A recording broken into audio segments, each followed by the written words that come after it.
Hey guys, Brian from Boas here. The 2021 Locality Boa breeding season is just around the corner, and I'm going to be pairing up animals in less than 2 months now.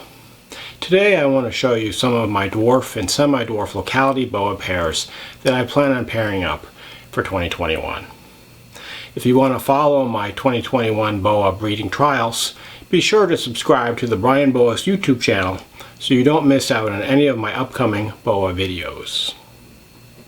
If you've been following the channel, I did a few previous videos going over some of my pairings for 2021. I did a couple on my true red-tailed boa pairings, and then my last video in the series was about some of my non-red-tailed boa pairings.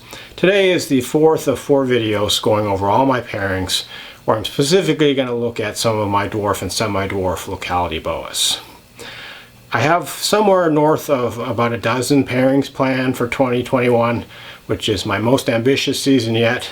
So it's going to be very busy, but I hope to produce some truly world-class examples of some rare and beautiful locality-specific boa constrictors. First, we have one of my favorite dwarf localities, which I produced a number of times in the past, and that's the Tarahumara Mountain Boa from northern Mexico. And this is my female. She is a little over 10 years old now. She's actually bred 3 times in the past, so hopefully we'll get another litter out of her in 2021. And you can see she's not very big. This is the smallest locality of boa. She's maybe about 4, maybe a little over 4 feet long. You can also see they have this very dark coloration, this beautiful chocolate brown and mocha with black saddles. Really cool boa, very not the most active boa, but they have a cool personality, and I think they're a great underrated dwarf locality boa. And so actually I didn't produce any of these in 2020 unfortunately, but I'll give it another go in 2021 and hopefully have some of these Tarahumara Mountain Dwarf Boas. This is the male Tarahumara Boa that I'm going to pair that female with, and this male and female have produced 3 litters in the past. So hopefully we'll get a 4th from them next year. I actually paired this guy up with a different female last year, or this year in 2020. And unfortunately I didn't give it any babies. I'm not exactly sure why. Maybe he was just a little tired after being bred for 4 years in a row. Maybe he just likes the other female better, but hopefully next year this guy will produce some babies. You can see he's real small. He's probably a little bit under 4 feet long. You know, definitely one of my smallest adult male boas. Another really laid-back animal, doesn't move around very much. Just a real chill Tarahumara Mountain Boa for people looking for a small boa that they can keep in a small space and that's not going to move around very much. I actually have a second Tarahumara Boa pairing planned for 2021, and this is the female. So she actually bred with the male I just showed you in 2018 and produced a really nice litter. But for whatever reason, they didn't produce any babies last year. So we'll give her a go again this year with a different male.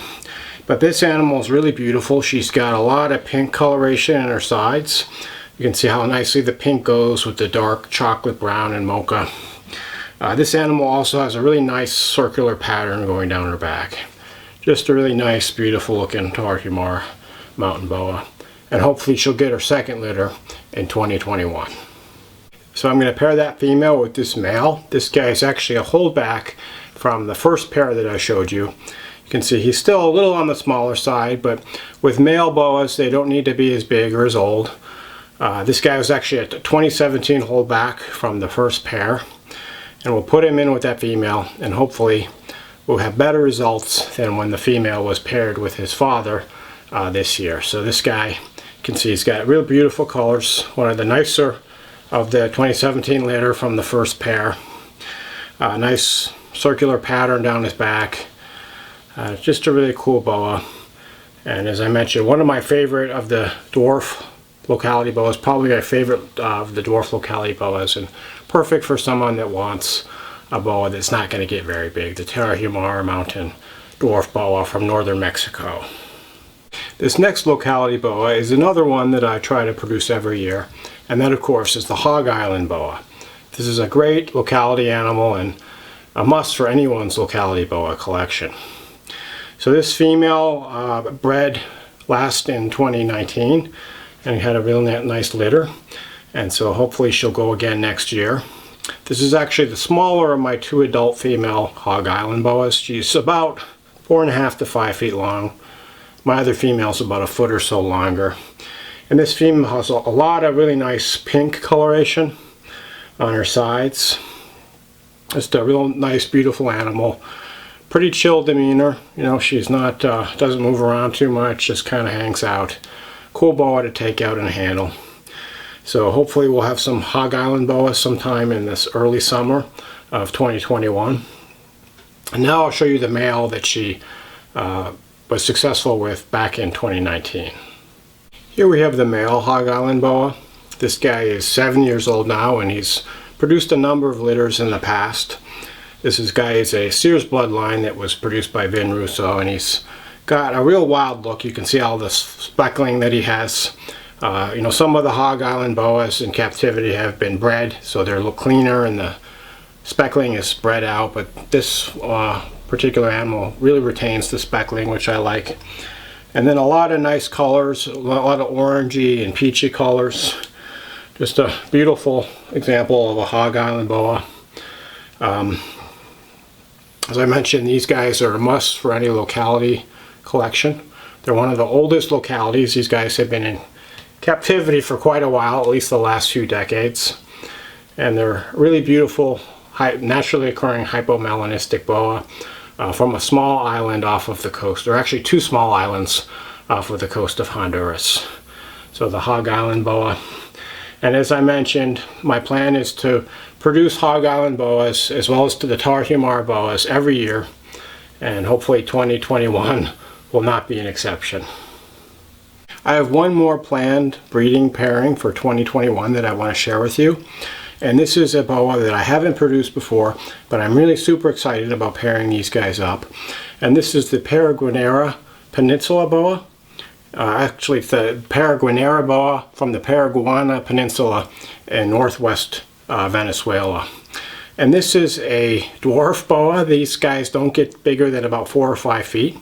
So this is a female who's about 6 years old. You can see she's maybe 4 feet long or so.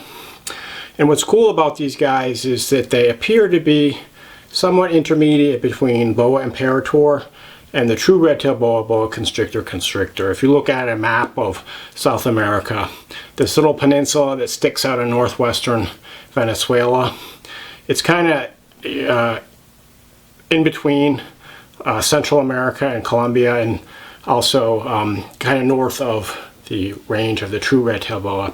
So you'd expect that these boas are going to show some characteristics of both the boa imperator to the north and the boa constrictor to the southeast. And so they have a head shape and kind of the smaller size of the boa imperator, but they have often very bright colors and high contrast and really bold patterns like boa constrictor. They're also really muscular like the true red-tailed boas. And so I will pair these guys up, and fingers crossed, but hopefully we'll have some baby Paraguanera Boas in the summer or early fall of 2021. And the last boa for today's video is my male Paraguanera Peninsula Boa from Venezuela that I'm going to pair that female up with. And this guy is just a super beautiful boa. He's got this really wild looking pattern, these really cool shaped saddles, very high contrast, and very colorful. Just a beautiful animal. So my pair was produced by Chris Wolf in 2014, and you can see this male is maybe about 4 feet long, kind of a dwarf version of a red tail. Technically not considered a true red tail, but you know, pretty close. This is a relatively rare locality boa in captivity, and there's not a litter produced every year. It seems like only every a few years do we see a litter. So hopefully I'll have a litter for 2021. You may have seen my anerythristic Paraguanera Peninsula Boa, my male that I show in a lot of my videos. I have the anery pair, but they're not quite ready for next year. But if things go well, I'll pair the anery pair up in 2022, so something to look forward to. But in the meantime, this normal wild type Paraguanera Boa pairs. Certainly beautiful animals, and looking forward to the possibility of a litter in 2021. So there you have it. This is the end of the 4th video of all of my pairings for 2021. It's going to be very exciting, very busy, action-packed year. Make sure you subscribe if you want to follow these pairings. And I'll be going over pretty much every step along the way until I have baby boas for sale. So thanks for watching. Shoot me any questions or comments you may have, and enjoy your boas.